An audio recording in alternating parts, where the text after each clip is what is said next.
So the minerals come together to form a rock, melted, and then cooled. Now, what's happening is we talked about the fact that some of these rocks will form above the surface from lava, and some of them will form below the surface from magma. Now, because of this difference in their locations, they're going to cool either fast or slow. So the texture, the crystal size, depends on how fast or how slow it cools. So a rapid cooling rock, one that cools very, very fast, will have small or almost no crystals.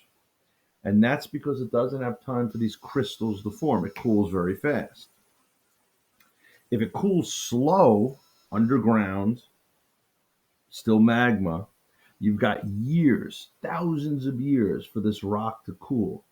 So the crystals come together and form and become very, very large.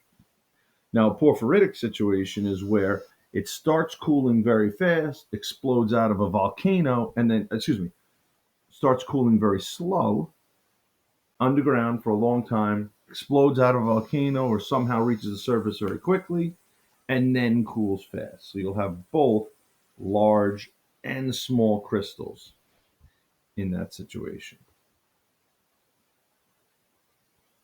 Okay, so in the diagram here, they're showing you extrusive above the surface, intrusive underground. Remember, intrusive slow, and it's going to have large crystals. Extrusive is going to cool very fast, and it is going to have very, very small crystals.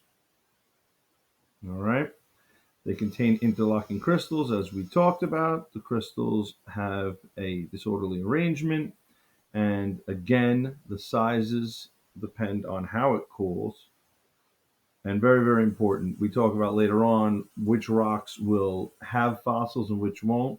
Well, if an igneous rock is melting, you will never find any crystals in, excuse me, any fossils in it, and that's because they're going to melt.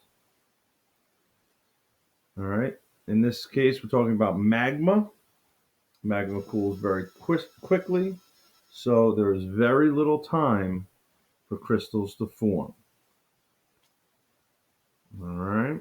And we are done with igneous rock.